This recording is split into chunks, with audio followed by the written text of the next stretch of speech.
Hello and welcome to China Global Television Network. This is The World Today. I'm Beatrice Marshall in Nairobi.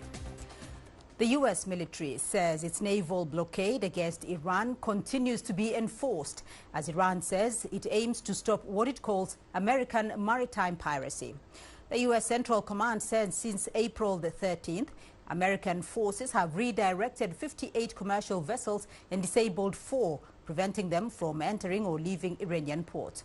The Iranian Foreign Ministry says Iran's priorities are to stop the conflict, reopen the Strait of Hormuz to normal passage, and prevent American piracy. The Islamic Revolutionary Guard Corps has warned that any aggression against Iranian oil tankers and commercial vessels will be met with a heavy attack on a U.S. military hub in the region and what it called enemy ships. James Spellman has more from Washington, D.C. The wait continues for Iran's response to the latest U.S. proposal to permanently end the war. Earlier, U.S. President Donald Trump said he expected a response by Friday night. That window came and went. On Saturday, Trump said that he expects to hear very soon a response to this deal. U.S. media outlets report the proposal is a one-page memorandum of understanding that would establish a framework for talks on Tehran's nuclear program and stockpile of enriched uranium, while the U.S. would lift sanctions and release billions in frozen Iranian funds, and both sides would lift restrictions on ships transiting the Strait of Hormuz. This after a week that saw rising concerns amid back-and-forth attacks in and around the strait. On Friday, the U.S. disabled 2 more Iranian-flagged tankers, but the Trump administration says those strikes fall short of ending the fragile ceasefire. The UN is urging restraint. The Secretary General is concerned by the reported recent exchange of fire in the Strait of Hormuz. He underscores that this is a critical moment for de-escalation and urges all sides to exercise maximum restraint to avoid further escalation. The Secretary General calls on all parties to fully abide by the ceasefire and refrain from any actions that could lead to renewed escalation or undermine ongoing diplomatic efforts. Last week, the Trump administration began, then halted the so-called Project Freedom, a plan for the U.S. military to escort ships through the Strait of Hormuz. Trump now says he may try to restart that effort if peace talks don't make progress. Iran's foreign ministry says Tehran is still reviewing the U.S. proposal and would respond, quote, at the appropriate time, and would not react to deadlines or ultimatums. Any response will likely come through Pakistani intermediaries. There are signs Iran may not be feeling pressure to follow a U.S. timeline. The Washington Post reports a confidential CIA analysis finds Iran could survive a U.S. blockade for months before sustaining serious economic hardship, and that Tehran retains significant missile stockpiles should hostilities resume at a high level. Jim Spellman, CGTN, Washington. Iran says it will respond in its own time to a U.S. proposal on ending the conflict. U.S. President Donald Trump said he was expecting an answer very soon. Sepe Saremi reports from Tehran.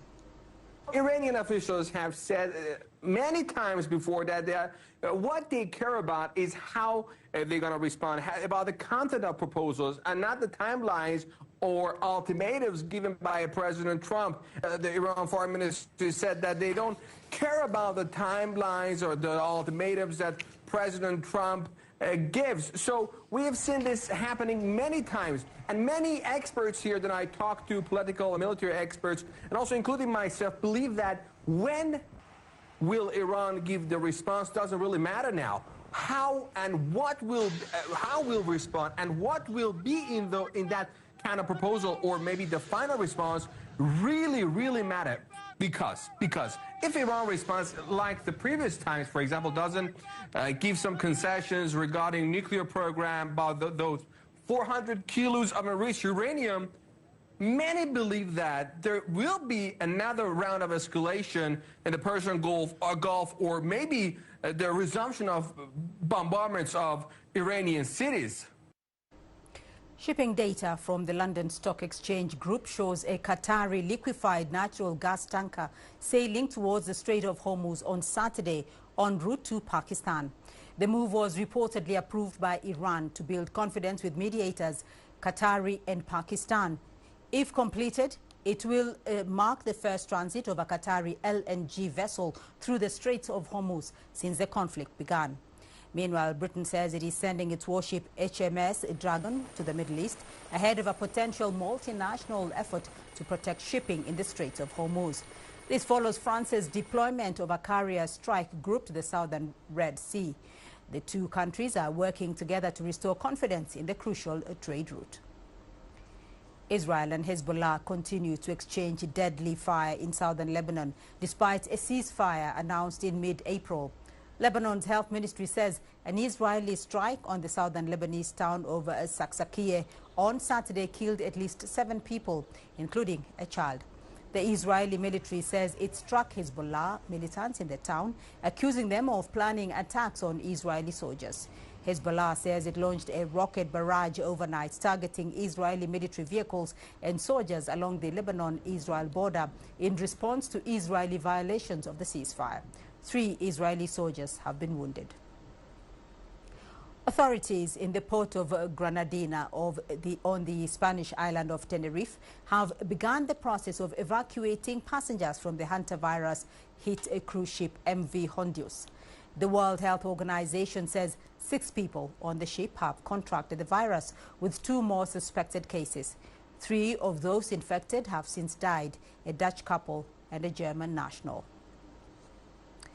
And let's cross over now to our correspondent Ken Brown. He's joining us live from Tenerife. Ken, what is the latest on the evacuations from the Hondius cruise ship?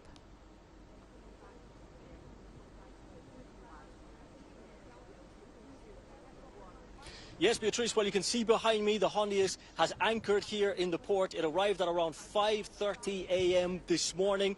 This is part of the protocol. The ship will stay anchored here, will not actually dock to try and prevent any potential contact with people here on the island to protect the local population. We have already seen 2 boats, 2 small boats, go out to the cruise ship and take off some 14 Spanish passengers. They were the first to be taken off the ship. There were 13 passengers, I should say, and 1 crew member, 1 Spanish crew member. So they were taken onto the port here behind me. They've been taken onto military buses, emergency Spanish military buses, and bussed straight to the airport, Tenerife South Airport, which is only 10 minutes away. Now, they are going to go straight to a military hospital in Madrid, where they are going to complete a mandatory isolation time as they get home. So the latest is that people are being brought off the ship. We haven't seen any activity for about 45 minutes now, but the Spanish passengers were taken off first, the rest of the passengers waiting their turn right now. Well, Ken, how much do we know, though, so far about the investigations into this hantavirus outbreak?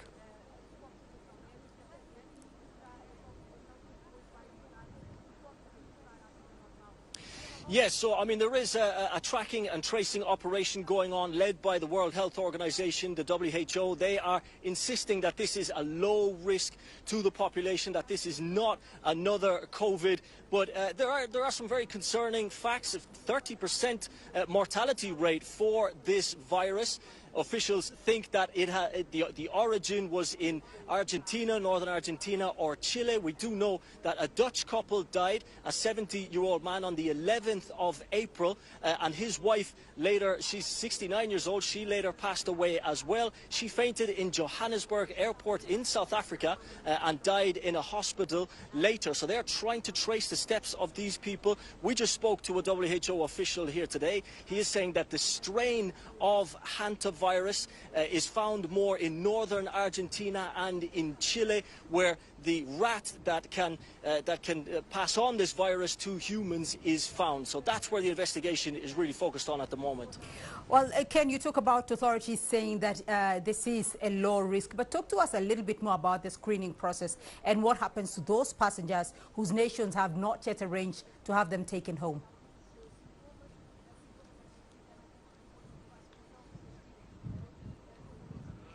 Yes, so I mean the passengers here, they've had WHO health officials on the boat from the journey from Cape Verde to here. So no one has any symptoms, and they are being tested here again at the port before being allowed off the boat, straight onto buses, straight to the airport.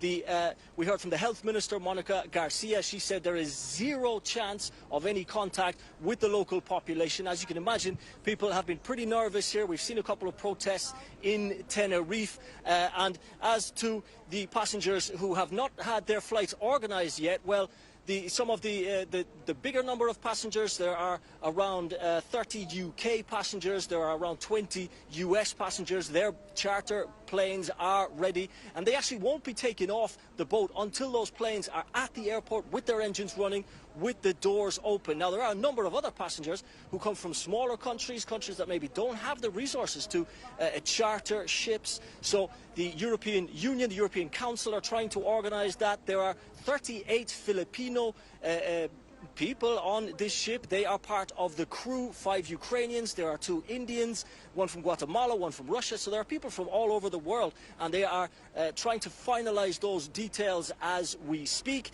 The Filipinos, some of the crew will stay on this ship. This ship flies a Dutch flag, so they will return to the Netherlands on the boat. Part of the crew will leave. Part of them will go back to the Netherlands, where the ship is from, Beatrice. All right, Ken Brown joining us there from Tenerife. Thank you. Russia and Ukraine have accused each other of violating unilateral ceasefires they had declared earlier this week. The Russian Defense Ministry says it has recorded nearly 9,000 violations by the Ukrainian military. The Ukrainian Armed Forces says the Russian army has attacked dozens of times since Saturday. Russian President Vladimir Putin says he is ready to meet his Ukrainian counterpart only to sign a final peace treaty agreement. Ahead of Moscow's Victory Day parade on Saturday, President Volodymyr Zelensky visited Ukraine's front lines. He ordered the army not to attack the area of Moscow's Red Square, where the annual parade commemorates the victory of the former Soviet Union over Nazi Germany. And we'll leave it there on this edition of The World Today. I'll be back shortly with more news from the continent in Africa Live. Thanks for watching.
Reports from Mali say militants have been attacking villages in central region with dozens killed in the last week.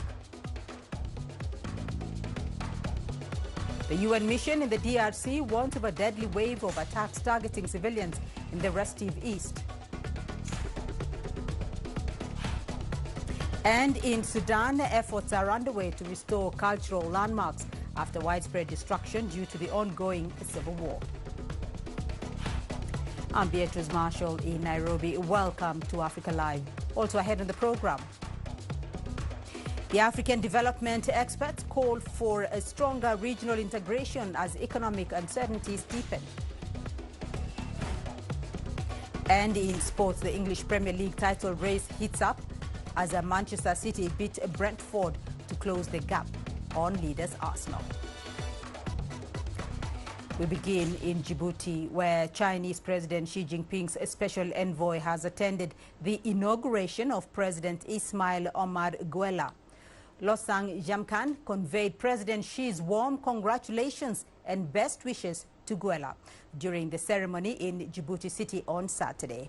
He noted that China is willing to carry forward traditional friendship with Djibouti, expand practical cooperation, and promote the further development of bilateral relations. Guelleh said Djibouti is also willing to further enhance solidarity and cooperation with China. At least 70 people have died after waves of deadly attacks in central Mali. According to local officials, militants linked to the Al-Qaeda-affiliated group JNIM began their attacks on Wednesday and continued the killings on Friday. In the first attack, 2 villages in the Mopti region were targeted, where at least 30 people were killed. The National Human Rights Commission has condemned the attacks and called for immediate action to protect residents. These attacks come after major coordinated offensives by armed groups last month that killed the Defense Minister Sadio Kamara. And now to the Democratic Republic of Congo, where reports are emerging that at least 69 people were killed in a militia attack in the eastern Ituri province late last month. Locals and security sources told AFP that armed men affiliated with the Codeco militia carried out the attack. Continued insecurity in the area following the massacre meant the locals could not verify the number of dead until this weekend. It comes as the UN mission in the country warned of a deadly wave of attacks targeting civilians in the restive east, particularly in Ituri, North Kivu and South Kivu, without giving details and tolls. Moreover, locals and security sources on Thursday said fighters formed the Islamic State-aligned Allied Democratic Forces killed at least 36 people in 2 days of attacks in Ituri and North Kivu. The mineral-rich east has been plagued by conflict involving various armed groups, militia and army troops for 3 decades. French President Emmanuel Macron has arrived in Nairobi ahead of an Africa-France summit that kicks off in the Kenyan capital on Monday. Macron will meet Kenyan President William Ruto for talks on strengthening bilateral ties and aligning priorities on trade, investment and regional cooperation. Ahead of the summit, Kenya's Prime Cabinet Secretary Musalia Mudavadi granted CGTN Africa an exclusive interview. What is your assessment of the future of the Africa-France relations in the wake of recent geopolitical realignments in some of the former French colonies in Africa? If we try to look at Africa from a colonial prism, then we'll get lost. All right? Those ties are there, they affected us, but they are gone. It's 60, for us, it's over 60 years since we attained our independence. Yeah. And equally so many African countries. So they're trying to define themselves in their own way. All right? So I think the strength of Africa is now going to look at how do we chart the future. And hence, if you listen very carefully, it is called the Africa Forward Summit. Okay? It's forward-looking. And to me, that should be the thrust. Okay. How do we harness technology? Okay? How do we grow the GDP on the African continent? How do we resolve our own issues? This is where we should be looking. We have seen in many cases and across Africa where some of the continent's resources have turned to what people term as a curse, where these resources turn to be the source of their problems, like conflicts. Is it something that is belittling some of these efforts? We must realize that we are going to be better off as a continent if we can utilize our resources, create the right environment, and then invest with partnerships. They have the technology, sometimes they have the capital, we have the resource here. Let us develop win-win formulas which will enable both of us to benefit. At the same time, we can also enhance trade amongst ourselves on the continent. The level of trade, inter-Africa trade, is so limited. We are trading more with the outside world than we are trading within the African continent. And the data is there to show this. So these are issues that we need to address. But at the same time, for the foreign in the context of outside Africa, they should see Africa as an asset to invest in, not to see Africa as an extraction point. Will I be correct or wrong if I state that Western influence is declining in Africa?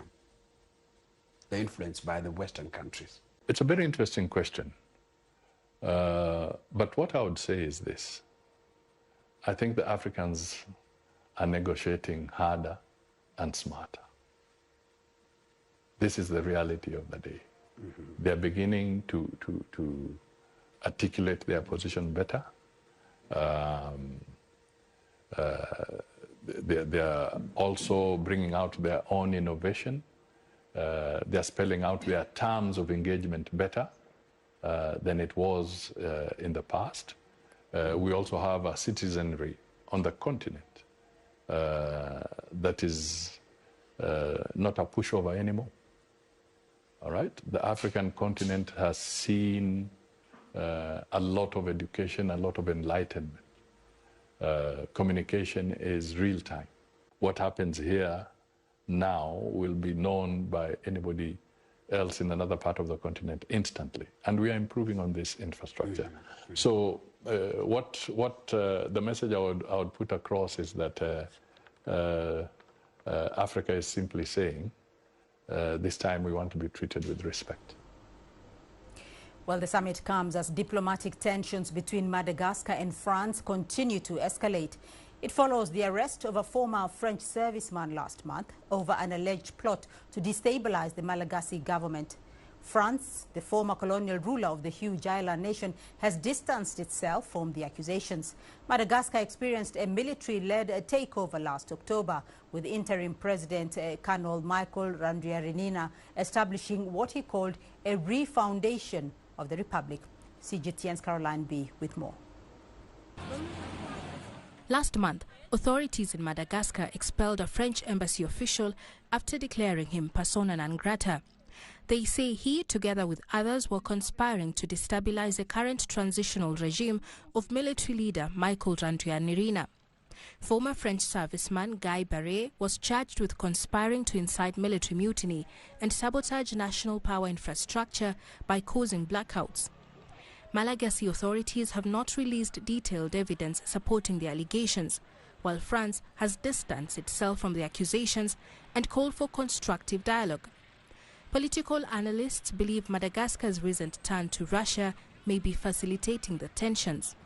Randrianirina's government is reported to be actively pursuing cooperation with Moscow, including receiving military equipment and training. By turning down Russia, Madagascar is creating a certain underlying tension with France. But this opening also allows the refoundation regime to better balance its international relations. This comes ahead of the Africa Forward Summit that will be held in Nairobi next week, where President Randrianirina is expected to attend. In a recent interview, the French ambassador Arnaud Guillois described Madagascar as a reliable partner. However, experts aren't surprised that the two countries have issues from time to time. Relations between Madagascar and France remains particularly sensitive because of the past between the two countries. Madagascar was a French colony for 64 years, and this predominant influence explains why there's always a form of tension in relation between the two countries. On the streets of Antananarivo, the news has elicited mixed reaction. When I learned about this information, I was surprised, like everyone else. It worries me because before, France and Madagascar had a good relationship. I don't care about international relations. All I care about is what concerns Madagascar only. In recent weeks, protests have resurfaced in the capital Antananarivo, with critics accusing the new administration of slow reforms and failing to tackle corruption. Caroline B., CGTN. African nations are urging South Africa to contain rising anti-immigrant violence, with some governments now offering evacuation support to citizens who want to leave. As demonstrations against undocumented immigrants turn violent, President Cyril Ramaphosa is warning against what he calls a climate of prejudice and hatred. CGTN's Julie Shire reports. Nigerian missionary Stanley Uba has spent more than a decade building a life in South Africa. But that sense of stability is beginning to fracture. As violence against African immigrants in South Africa rises, even those living here legally, of which there are many, say they are becoming increasingly cautious. For someone like me, I have nothing to fear. But all I would say at this point in time is that as long as this spate of violence is on, I have to avoid gray areas. You understand? But I'm not scared of staying in South Africa. However, there is this fear of being attacked. It's there. I can't deny that. That fear is not without cause. Since 2008, South Africa has experienced repeated waves of deadly anti-immigrant unrest. Violence, Stanley believes, has deeply damaged the country's image across the continent. South Africa might not recover from the reputational damage of xenophobic attacks or Afrophobic attacks in many years to come. Because Africans are watching, young kids are watching, people are traumatized. Imagine young kids being chased out of schools just because they are not South Africans. But for many South Africans, the issue is tied to economic survival.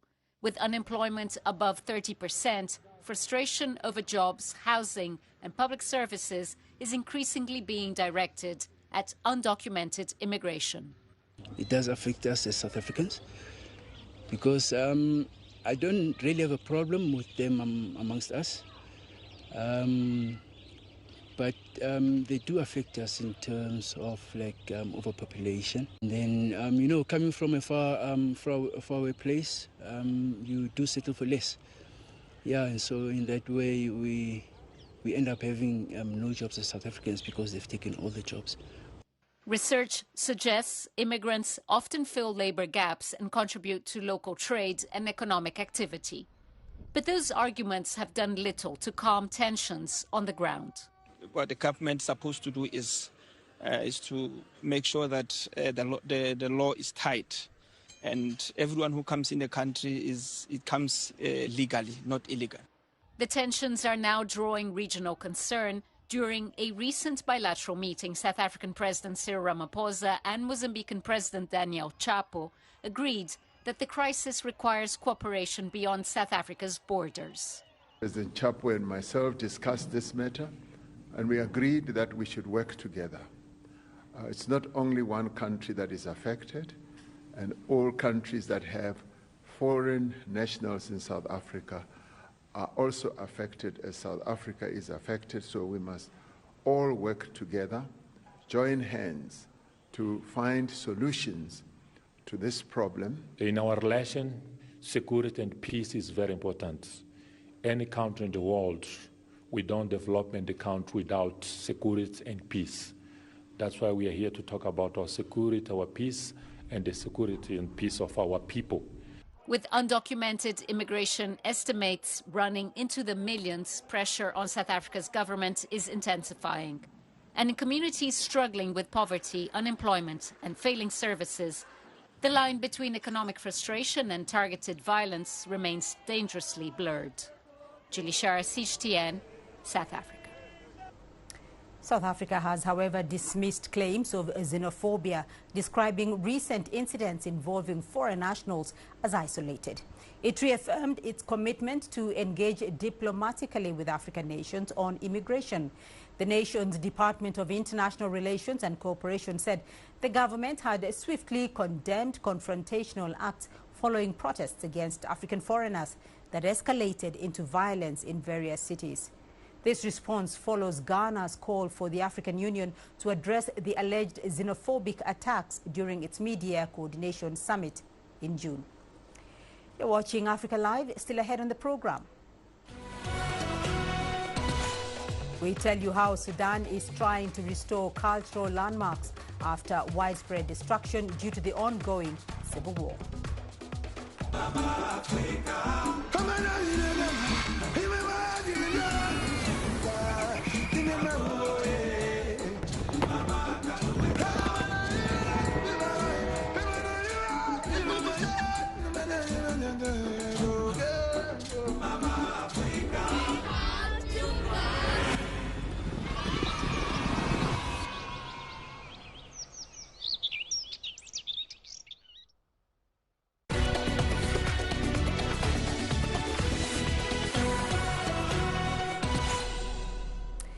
Piracy fears are resurfacing off the coast of Somalia after 3 vessels were hijacked within a week, raising fresh concerns for global shipping routes around the Horn of Africa.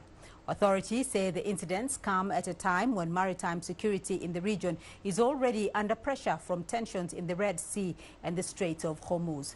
Mohammed Kahir reports from Mogadishu. Somalia's Coast Guard has confirmed a series of reported piracy incidents along the country's northeastern coastline. Officials told CGTN they are coordinating with international partners to help secure one of the world's most strategically important maritime routes and prevent further criminal activity at the sea. The latest incidents include the hijacking of a merchant vessel on April 26, just a day after a door was seized. Earlier on April 21, the motor tanker Honor 25, carrying 18,000 barrels of oil, was also hijacked. That is according to the Maritime Security Center Indian Ocean, the tracking arm of the EU Naval Force. The agency has urged vessels operating near Somalia's coast, particularly between Mogadishu and Hafun, to maintain heightened vigilance. Analysts say the growing threat may be linked to the diversion of international naval attention towards escalating tensions in the Strait of Hormuz and attacks in the Red Sea. I believe 2 factors are contributing to this matter. Number 1 is the reduction of international naval operations against the pirates in the Red Sea and Indian Ocean. Number 2 is the lack of Somali naval forces. I think also we cannot have stability in the region. So these are factors that contribute to growing fears of piracy in Somalia. Roughly 20% of the global trade passes through the Gulf of Aden, with vessels transiting near Somali territorial waters on their way through the Red Sea. Security experts say protecting the route should remain a top priority for regional governments and international partners, especially as global shipping faces mounting disruptions. Analysts also calling on Somalia to accelerate efforts to modernize and strengthen its naval forces. I believe Somali government has an agenda to tackle this piracy problem, and I think it can be achieved by building operational capabilities, by storing its maritime sovereignty along its coastline. As far as I know, Somalia is now taking bold steps toward achieving that goal, thinking strategically with global support from countries like Turkey, China and EU. Already infrastructure development is going on. Somalia and Turkey signed a defense and economic cooperation agreement in February 2024. The 10-year pact includes training and equipping Somali naval forces to help safeguard the country's coastline against maritime crimes, including illegal fishing and piracy.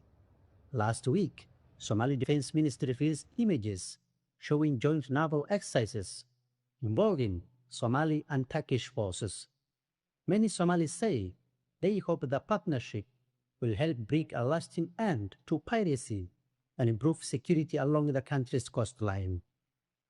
Mohamed Tahir, CGTN, Mogadishu, Somalia.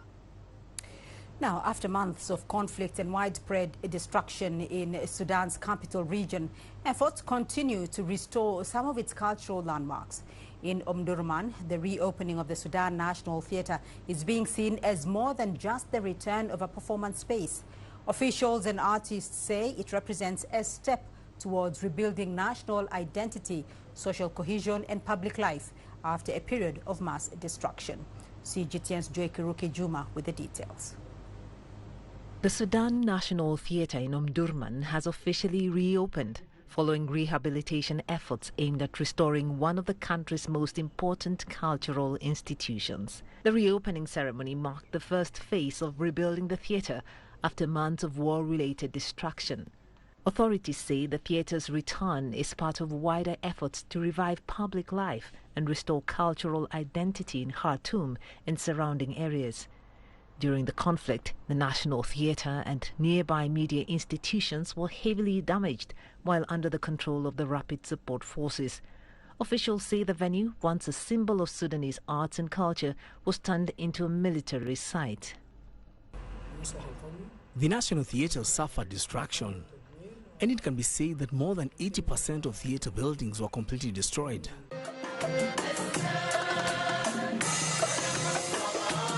Despite the devastation, theatre practitioners continued working during the war, using art to support displaced communities and children affected by the conflict. Playwright and researcher Abdullah Mirghani says theatre remains central to Sudanese society. Theatre is the lung we breathe with, and it shapes the consciousness of Sudanese society. For us, the return of theatre is a day of celebration.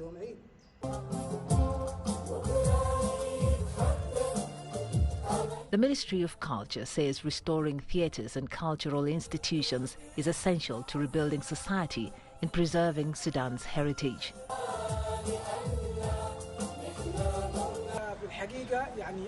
The systematic destruction was intended to erase identity, and Sudan is rich in its heritage, arts and culture. One of the most important social pillars is a theatre.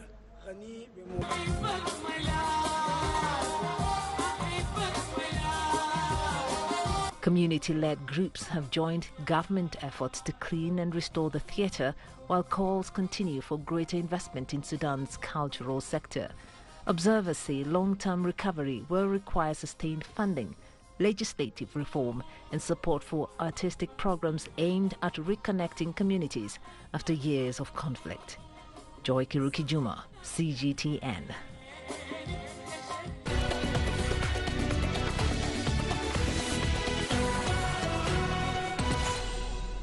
And here's a quick look now at your business news. African policymakers and development experts are calling for stronger regional integration and long-term economic resilience as global economic uncertainty deepens. Speaking at a high-level United Nations meeting in Addis Ababa, officials warn that geopolitical tensions, debt pressures and supply chain disruptions are slowing progress towards sustainable development goals. These local challenges are unfolding against a complex global backdrop marked by geopolitical tensions, conflicts, and economic fragmentation. This discord is disrupting trade, investment, and international cooperation, significantly containing the policy space and weakening collective actions. What we need in Africa is two things. It's trade, it's investment. And then creating conditions for that to happen is what we are working on. We need to work together. We need to build up regional value chains in the critical mineral space so that we can use that also as an opportunity for green industrialization. Mount Nyiragongo, located near Goma in the Democratic Republic of Congo, is one of Africa's most active and dangerous volcanoes. Destructive eruptions in 1977, 2002 and 2021 caused significant casualties, displacement and damage to the city on the edge of Lake Kivu. Yet, local residents are now using the lava from these eruptions to rebuild their city and create much-needed jobs in the process. CGTN's Caroline B. reports. Goma is built on volcanic lava, and now residents are using the hardened rock into a tool for rebuilding the city. Every day, quarry workers in Monigi and Kibati cut black volcanic rock from the slopes of Mount Nyiragongo, making paving stones that are changing the face of the city. Cut by hand and machine and laid one by one, the stones are replacing the mud and the dust on Goma's streets, creating cleaner roads and jobs for hundreds of young people. When the volcano erupts, it produces lava, and over time, the lava turns into stone. And there is the material we use. We use stones from the 2002 eruption because they are very hard. We haven't started working with the stones from the 2021 eruption. We collect them near Kabati and cut them into paving stones, used for roads and houses. Goma has no large factories, meaning most of the work is done entirely by hand. With only hammers, stonemasons have to shape rough volcanic blocks into paving stones with precision. A skilled craftsman can produce up to 30 paving stones a day, with each costing around $16. Using these paving stones is important because they beautify the city. We are proud because these stones come from Goma itself, from Nyiragongo volcano. They are our own stones. They make the environment more pleasant. Behind every paved road is hard labor. In the quarries, many stone crushers spend long hours breaking massive volcanic rocks by hand, all to earn a living for their families. This work is very difficult. Not everyone can do it. But people work here because they cannot stay idle. You have to work so life can continue and to avoid turning to crime. Successive volcanic eruptions destroyed farmland that communities once depended on for food and income, and those living around Nyiragongo do not wish for another eruption. We do not want another eruption because it destroys our fields and livelihoods. Yet, that's where we get our food from. It also affects our children. There are plenty of stones here from the past eruptions, and we do not want another, because it causes a lot of damage and destruction to our fields. Over the last 3 years, Goma's feeder roads have seen a transformation, all from a natural hazard that is offering a sustainable solution. Caroline B., CGTN. Chinese automakers are accelerating their global push. Industry data shows a strong export growth in March, especially for electric vehicles. Experts say competitive pricing, advanced electrification and smart features have been winning over consumers abroad. Xing Rinan has a story. More consumers are turning to electric vehicles. Chinese brands are keeping pace thanks to rapid innovation. In Ningbo, a high-level assisted driving system developed by Geely has secured a globally recognized certification. It allows vehicles equipped with the system to enter multiple EU markets without country-by-country approval. It's a significant breakthrough for China's advanced driving tech abroad.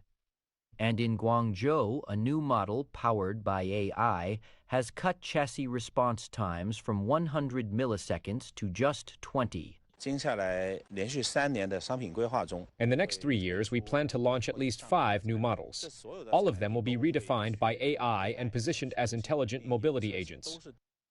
Overseas markets are now a key growth engine, and Chinese automakers are posting strong export gains. Industry data show that in Australia, Chinese cars have become the top source of new vehicle sales for the first time, surpassing Japan. China now has a complete industrial chain, leading electrification and intelligent technologies and fast innovation cycles. This gives us the confidence to export not just products, but also technology, standards, and solutions. From cost advantages to a technological edge, Chinese auto brands are gaining recognition and can increasingly be seen on roads around the world. Well, let's now take a look at your sports news. Here's what's ahead.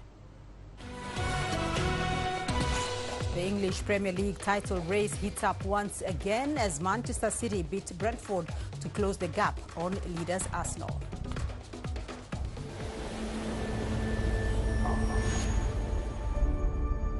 How would you create your legend? On the fields, on the tracks, in the arenas of Africa. Were you born to be a player? Could this moment be yours?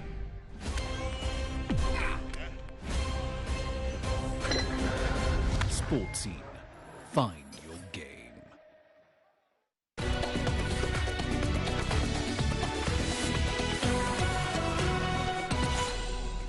And we begin your sport with the English Premier League, where title chasers Manchester City have kept the pressure on leaders Arsenal as Pep Guardiola's men beat in-form Brentford at the Etihad on Saturday evening. In what was a nervy night for City fans, Jeremy Doku and Erling Haaland both failed with efforts in the first half. However, they wouldn't be denied. The Belgian winger, who's been in terrific form of late, broke the deadlock on the hour with another sublime curling effort. The big Norwegian doubled the lead with 15 minutes to go, and Egypt's Omar Marmoush came off the bench to make it 3-0 and provide a much-needed boost to City's goal difference. And that's how it finished. Arsenal travel to play West Ham later today. We are fighting with quite similar with Liverpool in the past, against a colossal team. It's the final Champions League, didn't lose one game in this competition, have been top of the league almost all season, so it's not in our hands now. So it depends on, they have to drop points, but only we can do is Wednesday win again and, you know, play the final FA Cup and Bournemouth. And look, Bournemouth, I was in that moment, is not, I would say, the best place to go. And look, Aston Villa, the last one, so our calendar is really, really demanding and today. But it's simple, so it's just 2 weeks, you know, and one more day and season will be over, and we have to, every moment, and the spirit I've seen, I don't know how many games we have won in the last 10, 11 games, I think, except Everton, we won everything. So this is the team that define, and at the end you can lose, but try to do our job and we'll see what happens. Elsewhere, Liverpool still have work to do to qualify for next season's Champions League after the Reds were held by Chelsea at Anfield on Saturday afternoon. The home side started strongly and had an early lead when a long-range strike from Dutch midfielder Ryan Gravenberch found the net after just 5 minutes. However, Chelsea, who had lost their previous 6 games, came more and more into it and were level just before half-time. An Enzo Fernandez free kick missed everyone in the box to go in at the far post. The second half was an open contest with goals for both sides ruled out for offside. In the end, they settled for a point. And to Spanish football now, where conflict and crisis inside Real Madrid's dressing room has largely overshadowed tonight's El Clasico. The Catalans, with a massive 11-point lead, can win La Liga if they avoid defeat. Yet a training ground fight involving Aurelian Tchouameni and Federico Valverde is grabbing the headlines ahead of kickoff. Real fined the pair more than $500,000 as a result, with the head coach refusing to be drawn into further details. Alvaro Arbeloa defended the two players following their altercation that saw the Uruguay captain end up in hospital. Well, a draw would be enough to hand Barcelona the title and go back-to-back for the first time since 2019. It's been a stellar campaign for Hansi Flick's men, who have won their last 10 games and have only dropped 6 points since late October.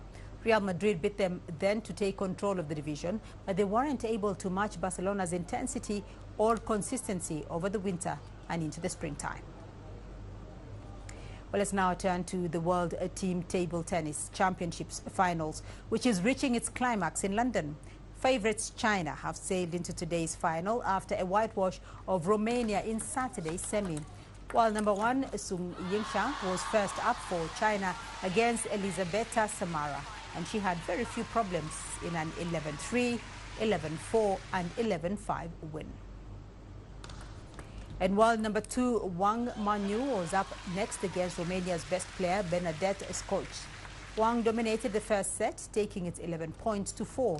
The second set looked like going to her opponent though, as Sogs opened up an 8-5 lead. However, Wang fought back, winning a string of points to take it 11-9. The third set was another close one, but Wang again prevailed in the clutch, taking it 12 points to 10.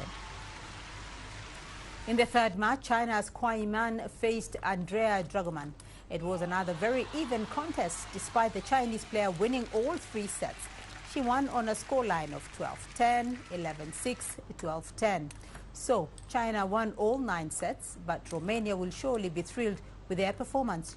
China will face Japan in tomorrow's final and a shot at the 24th World Team Table Tennis Championships gold medal. And now to mixed martial arts. And right there in Kenya, Felista Mugo is breaking barriers as the first female MMA fighter in a country